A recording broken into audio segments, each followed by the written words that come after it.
어떤 사람이 미국의 캘리포니아에 여행을 와서 럭셔리한 요트를 타고 이렇게 바다에 나갔다가 요트가 문제가 생겨서 침몰 위기에 빠지게 되었습니다.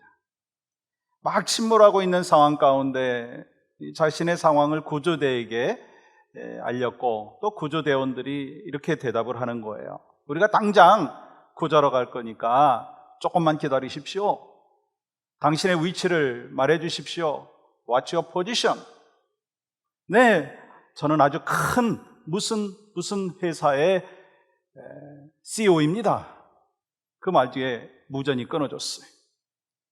결국 그 배는 구조대에 발견되지 못하고 침몰하고 말았답니다. 그 이유가 뭐냐면 What's your position? 당신의 위치가 어디입니까? 라고 하는 질문에 이 지리적 위치가 아니라 이 자신의 사회적 위치를 말했다라고 하는 웃지 못할 이야기죠. 그렇다면 What's your position? 이 당신의 위치는 어디입니까? 하나님의 관심도 우리의 사회적인 자리가 아니라는 거예요. 우리가 정말 지켜야 될 자리, 우리가 정말 감당해야 될 사명을 지키고 있느냐라고 하는 것입니다. What's your position? 여러분, 믿음의 자리를 지키고 계십니까? 지난 느헤미야 6장에서 나눈 말씀은 느헤미야의 아주 탁월한 영적인 리더십 아래에서 이스라엘 백성들이 이 100년 동안 이제 건축하지 못했던 이 성벽을 단 52일 만에 마친 내용이었어요. 그러나 느헤미야의 사명은요, 거기서 끝나는 게 아니라 지금부터 시작이었다라고 하는 거예요. 이 바벨론 포로에서 돌아온 이스라엘 백성들이 이미 황폐해진 예루살렘의 성읍에서 이렇게 정착하기보다는요, 각자의 그 편한 자리에서 흩어져 가지고 정착을 했기 때문에 이 예루살렘 성을 지킬 만한 사람들이요, 턱없이 부족했습니다. 그런 상황에서 느헤미야는요, 대적들 때문에 성벽을 완성했음에도 불구하고 이 긴장을 늦추지 못한 거예요. 여러분 1절 말씀 보세요. 성벽이 건축됨에, 여러분 드디어 성벽이요 건축이 되었어요. 드디어 완성이 되었어요. 그러면 여러분 예루살렘에 살고 있는 이 사람들은, 이 유다 백성들은요 어떤 상황인가요? 이제 성벽 재건을 성공적으로 마치고 이제 막 축제를 하고 싶은 그런 상황이 아닌가요? 그런데 정상에 오른 것보다 이 정상을 지키는 것이 더 어렵다는 말이 있잖아요. 땅을 정복하는 것보다 그 땅을 지켜내는 것이 더 어렵고, 이 가정을 이루는 것보다 가정을 지켜나가는 것이 또한 더 어렵습니다. 그 연예인들 보세요. 뭐 인기를 얻는 거? 그것도 힘들지만 그 인기를 지키는 것이 더 어렵다라고 하는 거 여러분 잘 아시잖아요. 이 성공하기 전보다 성공한 그 후가 더 중요하다라고 하는 거예요. 근데 대부분의 사람들이 어떤가 하는 거예요. 목표를 향해서 막 달려왔기 때문에 막 성공했다고 말할 수가 있습니다. 근데 성공하면 초점을 맞추며 살다가 보니까 성공한 후에는요, 이 쾌락만 쫓음으로 인해서 성공하지 못하고 공허함으로 또한 무너지는 모습들이 있다는 거예요. 예를 들어서 다윗을 한번 생각해 볼까요? 다윗은요, 인생에 있어서 가장 큰 성공과 승리 후에 하나님 앞에서 큰 범죄를 저질렀어요. 여러분 베드로는 어떤가요? 주는 그리스도시요 살아계신 하나님의 아들이십니다. 그 신앙 고백 후에 내가 복되다 라고 하는 그 칭찬을 받았지만 예수님의 십자가 순환의 길을 막았다가 사탄아 물러나라 라고 하는 책망을 받았어요. 그러니까 우리는 오늘 칭찬 받아도요, 그 마음을 지키지 못한다면 내일 책망받을 수가 있는 거예요. 오늘 믿음을 지키고 있다 한다 할지라도 내일 지키지 못한다면 또한 책망받을 수 있다고 하는 거예요. 그래서 사도 바울은요, 이 고린도전서 10장 12절에서 이렇게 말씀하시죠. 같이 한번 읽어볼까요? 시작. 그런즉 선절로 생각하는 자는 넘어질까 조심하라. 요즘에 온라인을 통해 가지고 설교를 많이 들을 수가 있죠. 참 좋은 시대라고 이야기할 수 있습니다. 근데 정말 중요한 것이 뭔가, 내가 하나님의 은혜를 받았다면 그 받은 은혜를 삶 가운데 지켜내고 하나님께서 주신 말씀대로 살아가려고 얼마나 힘쓰고 있느냐라고 하는 것입니다. 사탄은요, 어때요? 우리가 은혜 받고 은혜를 지키는 것을 원치 아니하고 은혜를 막 빼앗아 가려고 힘쓴다라고 하는 거예요. 그렇기 때문에 우리는요, 받은 은혜를 잘 지키는 것이 얼마나 중요한지를 모르겠어요. 그래서 이런 말 있잖아요.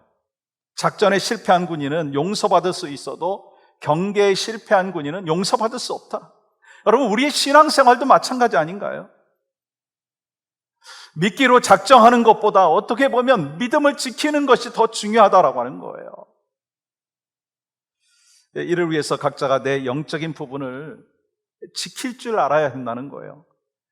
이 가정의 영적인 부분들, 교회의 영적인 부분들, 공동체 속에서 영적인 성벽을 잘 지킬 줄 알아야 된다라고 하는 것을 말씀을 통해서 우리에게 도전하고 계시죠. 오늘 느헤미야 7장은요, 이 하나님께서 주신 은혜로 승리한 후에 느헤미야는 이 받은 하나님의 은혜와 승리를 지키는 장면이 기록되어 있습니다. 느헤미야는요, 하나님께서 주신 은혜와 승리를 지키기 위해서 성벽과 공동체를 지키는 그런 사람들을 세운 것을 볼 수가 있습니다. 그 과정을 통해서 이 하나님께서는요, 우리의 영적인 성벽을 어떻게 지켜야 되는지를 오늘 본문을 통해서 말씀하십니다. 여러분, 믿음의 성벽, 영적인 성벽을 우리가 어떻게 지킬 수 있습니까? 첫 번째는요, 예배로 마음의 문을 지켜야 합니다. 예배로 마음의 문을 지켜야 된다는 거예요. 이 느헤미야는 성벽을 재건한 후에 가장 먼저 한 것은요, 마지막 남은 문짝을 단 후에 문지기들을 세웠어요. 왜냐하면 성전을 철저하게 보호하지 아니한다면요, 또 침략을 당할 수 있다라고 하는 것을 잘 알고 있었기 때문인 것입니다. 그래서 성전을 지키는 사람들과 노래하는 사람들과 레위인들을 세웠어요. 여러분, 느헤미야가 성벽을 완공하고 가장 먼저 세운 사람들은요, 다른 사람들이 아니었어요. 성전을 지키는, 예배하는 그 레위인들을 세웠다라고 하는 거예요. 여러분, 1절 말씀 보실까요? 성전이 건축됨에 문짝을 달고 문지기와 노래하는 자들과 레위 사람들을 세운 후에, 그럼 무슨 의미가 있는가? 이거는요, 성벽의 완성만이 아니라 하나님을 향한 예배가 그 성읍 가운데 있을 때 그것이 바로 참된 회복인 것을 알고 있었기 때문인 것입니다. 여러분, 느헤미야는요, 예배의 능력을 알았어요. 예배의 중요성을 알았기 때문에 예배하지 않는 삶은 모든 것을 잃어버린다라고 하는 사실을 알고 있었기 때문에 예배하는 레위인들을 세웠다라고 하는 거예요. 여러분, 또한 이스라엘 백성들이 포로 생활에서 돌아와서 이 적들의 무서운 방해에도 불구하고 예루살렘 성전을 지은 것은요, 하나님 앞에 예배하기 위함이었다는 거예요. 여러분, 예배가 뭐죠? 예배는 하나님과의 나와의 관계입니다. 여러분, 이스라엘이 망하고 이스라엘 백성들이요, 바벨론의 포로에 끌려가게 된 게 뭔 이유일까요? 하나님과의 관계가 무너졌기 때문인 거예요. 그래서 느헤미야는요, 예배를 돕는 자들을 가장 먼저 세웠습니다. 그러므로 크리스찬은요, 무슨 일을 하든지 하나님과 교제하고 예배하는 일에 우선순위가 있어야 된다고 하는 거예요. 예배가 무너지면 우리의 신앙이 무너지는 거예요. 아무리 오랫동안 신앙생활하고 견고한 믿음의 거장이라 한다 할지라도요, 예배가 무너지면은요, 다 무너진다라고 하는 거예요. 그만큼 예배가 중요하기 때문에 우리가 이 코비드 상황 속에서도 예배하기 위하여 모였고 또 힘쓰고 있는 거 아니겠어요? 여러분, 출애굽기 8장 1절 말씀 볼까요? 여호와께서 모세에게 이르시되 너는 바로에게 가서 그에게 이르기를 여호와의 말씀에 내 백성을 보내라. 그들이 나를 섬길 것이니라. 하나님께서 이스라엘 백성들을 구원하신 목적도 예배예요. 이스라엘 백성들에게 광야에서 40년을 살게 하시고 또한 훈련하신 이유는요, 예배의 삶을 살 수 있도록 훈련하기 위함이었다는 거예요. 그래서 신학자인 칼 바르트는 예배의 중요성에 대하여 세 가지로 이렇게 얘기했습니다. 예배는 가장 중요한 것이요, 가장 긴급한 것이요, 가장 영광스러운 일이다. 여러분, 한번 같이 이 칼바르트가 이야기하는 이 예배의 중요성 데피니션 세 가지를 한번 같이 읽어볼까요? 시작. 예배는 가장 중요한 것이요, 가장 긴급한 것이요, 가장 영광스러운 일이다. 그러니까 예배 없는 봉사, 예배 없는 충성은요, 헛된 열심이라는 거예요. 우리가 신앙생활하면서 예배보다 중요한 것은 없고요, 예배보다 앞서지 말아야 한다라고 하는 거예요. 여러분, 이러한 사실은요, 우리에게 엄청난 영적인 의미가 있습니다. 우리 인생도 마찬가지예요. 우리가 아무리 튼튼한 승리의 이 철옹성을 쌓고 나만 아는 비밀 어카운트가 있고 나만 아는 노하우가 있다 한다 할지라도 어느 한순간 물거품이 될 수 있다라고 하는 사실을 깨달아야 한다는 거예요. 성경도 우리에게 증언하고 있지 않습니까? 시편 127편 1절 같이 한번 읽겠습니다. 시작. 여호와께서 집을 세우지 아니하시면 세우는 자의 수고가 헛되며 여호와께서 성을 지키지 아니하시면 파수꾼의 깨어있음이 헛되도다. 여러분, 이게 우리 인생을 이야기하는 거예요. 여러분, 예배의 핵심이 뭐죠? 나를 구원하시고 나를 지키시고 나를 나되게 하시는 그 하나님의 은혜에 대해서 감사하는 거예요. 그 마음으로 우리는 찬양하지 않습니까? 모든 것이 은혜였소. 여러분, 아멘이신가요? 모든 것이 은혜예요. 이게 바로 예배의 핵심인 거예요. 그래서 우리 승리의 그 승패는요, 무엇을 예배하느냐라고 하는 거예요. 내가 뭘 예배하느냐라는 거예요. 세상을 예배하느냐, 아니면 성공을 예배하느냐, 관계를 예배하느냐, 쾌락을 예배하느냐는 거예요. 근데 하나님께서는요, 하나님을 예배하는 자를 찾으시는 거예요. 잠언 8장 17절 보세요. 나를 사랑하는 자들이 나의 사랑을 입으며 나를 간절히 찾는 자가 나를 만날 것이니라. 여러분, 끝없는 인생의 여정 가운데 찾아오는 그 공허함을 누가 채울 수 있다고 생각하십니까? 오직 하나님이신 줄 믿습니다. 그 믿음이 있기 때문에 이 코비드라고 하는 어려운 시기 속에서도 우리가 가장 먼저 예배를 회복하고 예배 속에서 은혜 받기를 힘쓰고 있는 거예요. 우리가 무엇보다 우선순위는요, 그래서 하나님을 예배하는 것이고 예배가 삶의 중심이 되어야 된다는 거예요. 그래서 어떤 경우에도요, 예배를 소홀히 하지 말아야 돼요. 왜요? 예배는 성도의 기본이에요. 예배는 성도의 기본인 줄 믿습니다. 우리는 점점 더 우리의 마음과 관심을 세상의 것으로 빼앗기고 있어요. 우리는 점점 더 피곤하고 바쁘고 그렇다는 이유로 인해 가지고 말씀과 기도와 그리고 또 예배의 자리를 지키지 못하고 있어요. 하나님의 뜻과 말씀이 아니라 내 자신의 뜻과 내 자신의 욕심에 집중하고 있습니다. 그렇기 때문에 다시 한번 예배의 삶이 중심이 되어야 한다는 거예요. 예배자로 바로 서야 된다는 거예요. 내게 생명 주시고 내 삶을 이끄시는 분이 바로 하나님이신 것을 고백하면서 찬양하며 감사하며 말씀대로 살아가는 그 결단하는 시간이 바로 예배이고, 그 예배가 바로 우리한테 날마다 회복되어야 된다는 거예요. 그래서 예배가 삶의 중심이 되고 우선순위가 되어서 하나님을 경험하는 시간이 바로 예배인 귀한 시간, 그리고 승리하는 시간이 바로 여러분과 저에게 되어야 될 줄 믿습니다. 느헤미야는 이 성벽 재건의 역사가 이 하나님의 도우심이었다라고 하는 걸 믿었어요. 성벽은 오직 그 하나님만이 지켜주실 수 있다라고 하는 확신을 갖고 예배를 돕는 그 노래하는 자들과 그 레위인들을 세웠다라고 하는 거예요.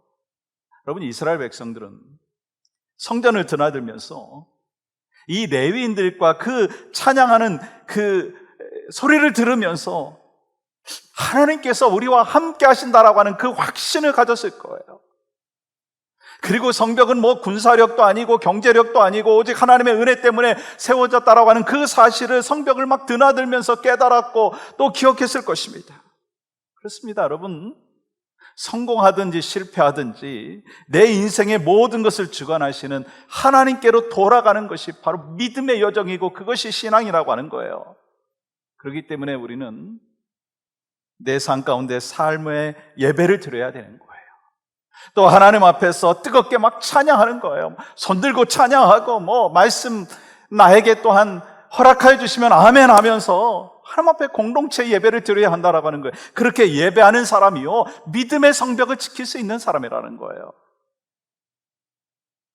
또한 예배가 우선인 사람만이 가정을 지킬 수 있고 믿음의 유산을 후손들에게 물려줄 수 있고 교회 공동체의 영적인 성벽을 지켜간다라고 하는 거예요. 근데 크리스찬으로서 예배하지 않는다면요, 믿음의 성벽은 금방 무너지는 거예요.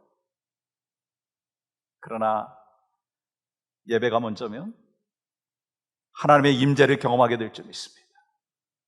그러므로 우리는요, 매 순간 예배함으로 믿음의 문을 지킬 수 있는 하나님의 사람들이 될 수 있기를 주의 이름으로 간절히 축복합니다. 그래서 정말 내가 직분을 받는 그게 중요한 게 아니라요, 직분을 잘 감당하며 믿음을 지키는 게 중요한 것이에요. 우리가 예수 그리스도를 믿는다라고 하는 것을 먼저 하나님 앞에 올려드리는 거 귀하지만 그 믿음을 지키면서 우리 가정의 믿음을 또한 지킬 수 있도록 내가 예배자로 살아가는 것이 또한 가장 또 중요한 사명이라는 거예요. 그 사명을 잘 깨달아 날마다 예배로 마음의 문을 열고 날마다 주님과 함께 동행하며 예배 속에서 주님을 경험하며 승리의 역사를 경험하시는 여러분과 저의 삶이 되기를 주님의 이름으로 간절히 축복합니다. 두 번째는요, 또한 영적 주권을 회복해야 한다는 거예요. 느헤미야가 이 문지기들과 예배하는 자들을 세우고 또한 지도자를 세우잖아요. 왜냐하면 모든 핵심이요, 프로그램이 아니라 사람이기 때문인 거예요. 인사가 만사라고 하는 말이 있잖아요. 그만큼 사람을 세우는 게 중요하다라고 하는 거예요. 이번에 BBS 하면서도 정말 아이들도 많이 와서 함께 좋은 시간을 가졌어요. 복음에 대해서 듣고 또 아이들이 예수 그리스도를 구주로 영접하고 하나님의 사람으로 살겠다라고 하는 그 결단도 있었을 거예요. 근데 그런 과정 가운데 정말 중요한 게 뭘까? 또 보니까요, 결국 사람을 통해서 또 하나님이 일하시는 거예요. 이 작년보다 올해가 더 많은 봉사자들이 막 헌신하는 거예요. 부엌에서 헌신하시고 막 애들 가르치시고 막 밥 사주시고 막 기도해 주시고 막 헌신해 주시는, 결국 하나님께서 사람을 통해서 일하여 주시더라고요. 여러분 보세요. 느헤미야는요, 두 사람을 선택해서 예루살렘을 다스리게 하는데요, 이름이 참 재미있더라고요. 첫 번째는 하나니고 두 번째는 하나냐입니다. 하나니는요, 그 느헤미야의 친동생이에요. 그러면 이런 생각을 할 수도 있습니다. 왜 매사에 이 공사가 분명한 느헤미야가 이 자신의 친동생을 고위직으로 임명했을까? 혹시 낙하산 인사 아닌가? 친인척 특혜 아닌가? 아니라는 거예요. 하나니는요, 느헤미야보다 먼저 아닥사스다 왕의 허락을 받아가지고 예루살렘에 왔다 갔다 했던 고위직 공무원이었습니다. 근데 하나니가 예루살렘에 처참한 그 상황들을 보고 형 느헤미야에게 전했습니다. 그래서 느헤미야로 하여금 이 예루살렘에 오게 했던 이 장본인 중에 한 사람이에요. 그러니까 이렇게 얘기할 수도 있습니다. 하나니가 없었다면 느헤미야가 이 성벽 재건을 할 수 있는 그 결단을 할 수 있었을까라고 하는 질문도 해볼 수 있습니다. 그리고 하나니는요, 하나님을 사랑하고 하나님의 사명에 대하여 비전이 확실했고요, 하나님의 백성들의 그 고통에 대하여서 동참했던 사람이에요. 그러니까 느헤미야와 함께 귀국 같이 했죠. 그래서 앞장서서 성벽 재건을 도왔던 충성스러운 일꾼으로 검증된 사람입니다. 또 두 번째 세워진 지도자인 이 하나냐는 이 영문에 관한, 즉 그 예루살렘 주변의 작은 마을을 다스리는 사람이에요. 그런데 느헤미야가 평상시에 이 하나냐를 유심히 보았던 것 같아요. 여러분, 이 하나냐가 어떤 사람이에요? 2절 말씀 보십시오. 하나냐는 충성스러운 사람이요, 하나님을 경외함이 무리 중에 뛰어난 자라. 그러니까 하나냐는 충성스러운 사람이라는 거예요. 이 정직했다라고 하는 뜻이에요. 하나님을 경외하는 사람이었어요. 하나님의 영적 주권을 인정하는 사람이었다는 거예요. 여러분, 특별히 하나냐는 작은 마을을 충성스럽게 다스림으로 인해서 느헤미야를 통해 가지고 큰 일을 맡게 되는 것을 보게 됩니다. 여러분, 말씀이 떠오르지 않아요? 하나님께 착하고 충성된 종이라고 하는 칭찬을 받을 때 또 큰 일을 맡겨주시는 하나님의 섭리가 오늘 말씀 가운데도 있다는 거예요. 여러분과 저에게도 작은 일에 충성하여 하나님께서 큰 일을 맡겨주심의 은혜를 날마다 경험할 수 있기를 간절히 소망합니다. 뿐만 아니라 하나냐는 하나님의 경외함이 모든 사람보다 뛰어났다라고 말했어요. 여러분, 이 실력만 있으면요 교만합니다. 근데 하나냐는 하나님의 주권을 인정하는 겸손이 있었어요. 그래서 느헤미야는 하나님께도 충성하고 사람에게도 충성된 하나냐를 선택했다라고 하는 거예요. 이 사도 바울도 함께 사역했던 그 평신도 리더인 이 브리스길라와 아굴라를 생각하면서 이렇게 이야기했던 것을 우리가 알 수 있습니다. 이 로마서 16장 4절 보세요. 그들은 내 목숨을 위하여 자기들의 목까지도 내놓았나니 나뿐 아니라 이방인의 모든 교회도 그들에게 감사하느니라. 하나님께 충성하고 사람에게도 충성하는 사람이요 영적인 주권이 확실한 사람이고 하나님께서는 그 사람을 통해서 일하신다는 거예요. 그러니까 느헤미야의 인사의 기준은요 이 하나님과의 관계만 본 게 아니고 이 사람과의 관계가 회복된 사람이었어요. 사람들과 관계가 좋고 그렇지만 영성이 떨어진 사람은요 결정적일 때 인본주의로 결정합니다. 그리고 하나님이라고 하는 단어가 입에 달고 사는 사람일지는 모르겠지만 사람들과의 관계가 좋지 않은 사람은요 자기 의가 막 드러나는 거에만 자기만 옳다고 주장을 합니다. 그래서 다른 사람들을 포용할 줄 모르고 같이 갈 줄 몰라요. 그런 사람은요 리더가 되면 안 돼요. 그래서 느헤미야는요 하나님과의 관계가 온전한 사람, 그리고 사람을 사랑하고 이끌 줄 아는 하나니와 하나냐를 선택했어요. 소망하는 마음은 그러한 영적 주권이 확실한 성도들이 우리 오시와행 공동체에 차고 넘치기를 주님의 이름으로 간절히 축복합니다. 여러분 주변에도요 영적 주권을 인정하는 사람들이 변함없이 늘어나기를 소망합니다. 그리고 본문 3절 말씀 보세요. 3절 이렇게 기록합니다. 같이 한번 읽어볼까요? 시작. 내가 그들에게 이르기를 해가 높이 뜨기 전에는 예루살렘 성문을 열지 말고 아직 파수할 때에 곧 문을 닫고 빗장을 지르며 또 예루살렘 주민이 각각 자기가 지키는 곳에서 파수하고 자기 집 맞은편을 지키게 하라 하였노니. 원래 성문은요 이 해 뜨는 아침에 열고 해 지는 저녁에 닫는 게 일반적이잖아요. 근데 느헤미야는 해가 중천에 떠올랐을 때 성문을 열라는 거예요. 그리고 아직 해가 지기 전에 성문을 닫으라고 하는 거예요. 여러분 누구보다도 부지런했던 이 느헤미야가 왜 성문을 늦게 열고 일찍 닫으라고 했을까요? 그건요 보안 때문입니다. 아직 이 유다 백성들이요 약한 상태에 있었고 막 대적들은 지금 호시탐탐 기습해서 공격하려고 했기 때문인 거예요. 그러므로 느헤미야가 이 성벽을 건축하고 하나니와 하나냐와 같은 그 리더들을 세우고 레위인들을 세우고 예배하고 이 성 안에서 예루살렘 사람들이 가까운 곳에서 또한 성문을 지키게 했다는 거예요. 느헤미야는요 이 문지기들만이 아니라 이 백성들에게도 이 돌아가면서 자기 집 앞을 지키라고 했어요. 다시 말하면 모든 백성들이 파수꾼이 되어가지고 각자의 영역을 지킬 때만이 성벽을 안전하게 지킬 수 있다라고 하는 의미입니다. 여러분 이거는요 마찬가지로 우리가 기억해야 될 영적인 의미가 있습니다. 우리의 믿음을 지도자가 지켜주는 게 아니에요. 좋은 목자, 좋은 목사, 영적 멘토가 필요합니다. 그런데 그들은요 내 인생을 책임지는 사람이 아니에요. 제가 여러분의 인생을 책임질 수 있습니까? 믿음을 책임질 수 있습니까? 아니에요. 저는 헬퍼이고요 울타리일 뿐이에요. 우리가 신앙생활하면서 이 사탄의 유혹과 공격을 이겨내야 되는데 그건요 나와 하나님과의 그 믿음이 스트롱했을 때 지킬 수 있다라고 하는 거예요. 그렇기 때문에 중요한 것은요, 하나님의 일이 막 크고 작은 게 아니고요, 하나님께서 맡겨주신 그 일을 얼마나 영광스럽게 생각하면서 작은 일에도 감사함으로 사명을 감당하느냐라고 하는 게 중요한 거예요. 여러분과 저에게도 믿음의 여정을 걸어가면서 하나님과의 관계 속에서 여러분의 믿음을 지킬 수 있기를 간절히 소망합니다. 또한 믿음을 지키면서 우리에게 맡겨주신 그 사명들을 신실하게 감당하는 믿음의 백성들이 되어야 될 줄 믿습니다.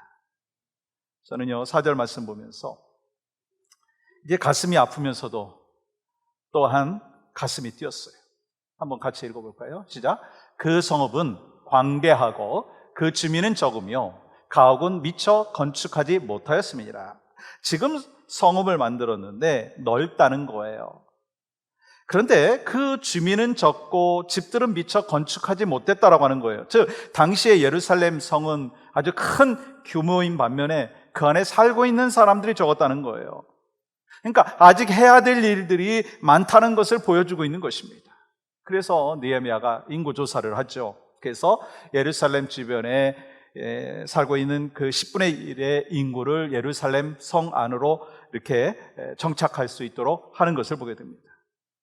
여러분, 적의 이 공격이 들어올 때요, 가장 먼저 함락하려고 하는 곳이 어디냐면 성 안입니다.